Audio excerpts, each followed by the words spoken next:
Wholeness, beautiful beings. This video will be probably very short. Um, this came up during my meditation this morning, and I wanted to share it with you. Because I was reviewing, I'm in my season of the white wolf medicine, and wolves are symbolic of guidance and of lessons learned and the teachings of lessons and whatnot. And I just was sitting and I'm like, I was thinking of the past couple of decades of my life, starting in the 2010s and then now in the 2020s, and from 2020 to the beginning of 2024. And there was a lesson that came through very strongly this morning, and it's how it's imperative for you to not stick yourself onto stuck people, and don't allow stuck people to stick themselves to you. Because what begets from that type of connection is toxicity, it's sabotage, it's codependency, it's a lot of redundant cycles that's hard to break. Sometimes we attract certain connections with people because it is a cycle that needs to be broken, and the only way to break that cycle is to go through that ring of fire, right? And not knowing what's going to be on the other end. But once that cycle is burned out, then you will see the lesson. And it's so important, because when we stick ourselves to people who are stuck, or when we allow stuck people to stick themselves to us, I'm hearing glue. It's like glue. Like, we think, oh well, this glue can never be undone. This glue, I'm embedding, you embed yourself into someone else, right? And they embed themselves into you. And so it's like this glue-like type of energy cords that are tethered to keep you and the other tethered to each other. And this isn't just for people or relationships. This is with jobs, careers, or anything that there's a commitment, anything that there's a spiritual or soul contract with.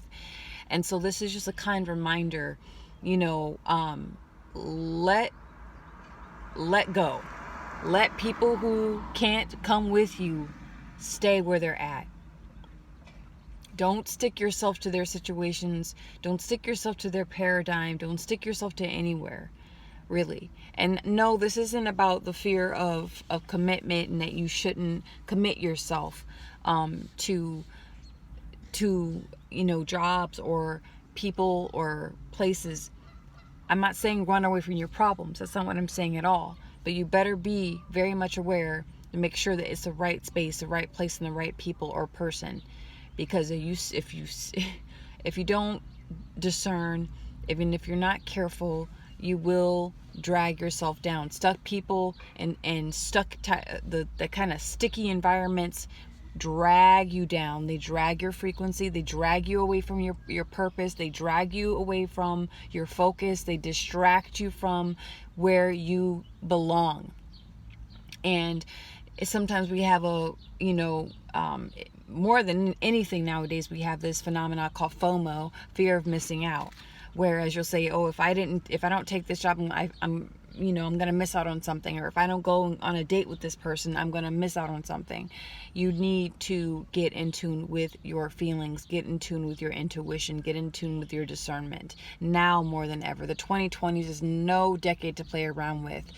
These are very, very nefarious times, because we're being told, look how easy we're making life for you. Look how easy we're making life attainable for everyone. Yet there are people who are struggling more and more each day. They're taking rights away. They're monitoring even people who own their own land, right? And they're growing their own food. They're monitoring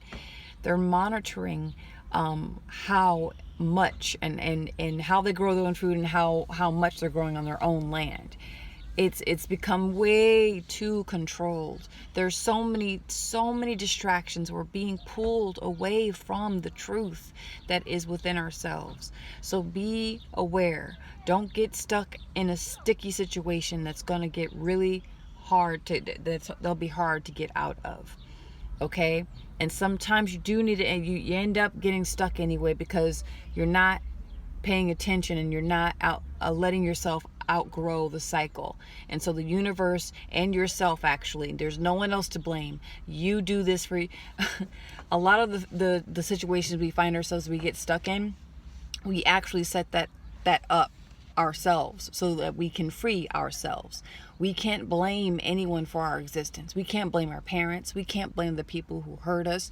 We can't blame our bosses. We can't blame our schooling, the school education. We can't blame any of it. We set ourselves up for our own evolution by creating these sticky situations, right?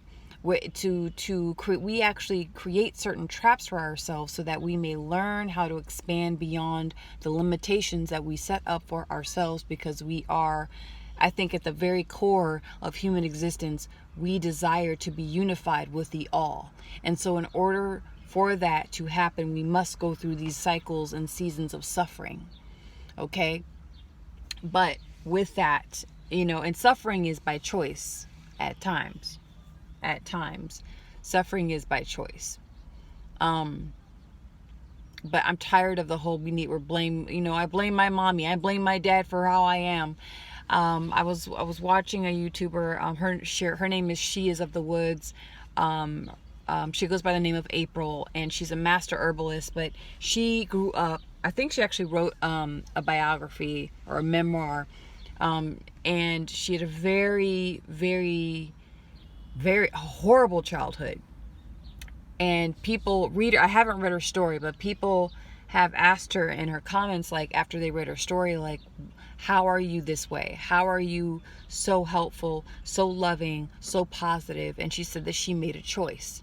People who suffer and people who get in sticky situations, who get stuck, have a choice to make. They can choose to take the things that have happened to them and make them, and they can choose to do better and to expand beyond that suffering, or they can choose to continue to produce the same or worse suffering for themselves and for other people. So that is just a kind reminder of, when you are on a trajectory, do not allow things to stick on you that are stuck. It's almost like when you're an eagle about to take flight, okay? And you have a serpent trying to bite at your claws to pull you down to the ground and to keep you there, right? Or you have something heavy holding you back, something holding your tails or holding your wing. You better bite that thing off and fly. Don't allow things to stick on you, in your heart, in your mind, that do not belong to you. It's very difficult to figure out how to release. This is what I'm going through right now. How to release what isn't yours. How do we, and I might make a video on that. How do we release what is not ours? Maybe I already have. Right? A lot of empaths go through this. So, with that, may this message find you well and whole. I love you. I send love to you. And don't stick yourself on other people, and don't allow anyone to stick themselves on you. When I say sticking and stuck, I mean people who refuse to change, people who go against their own call to evolve, to expand, to embrace their truth, to embrace their sovereignty, to embrace their path, to embrace their purpose, to embrace their shadow, to embrace the trauma they went through, to let it go. That's what I mean.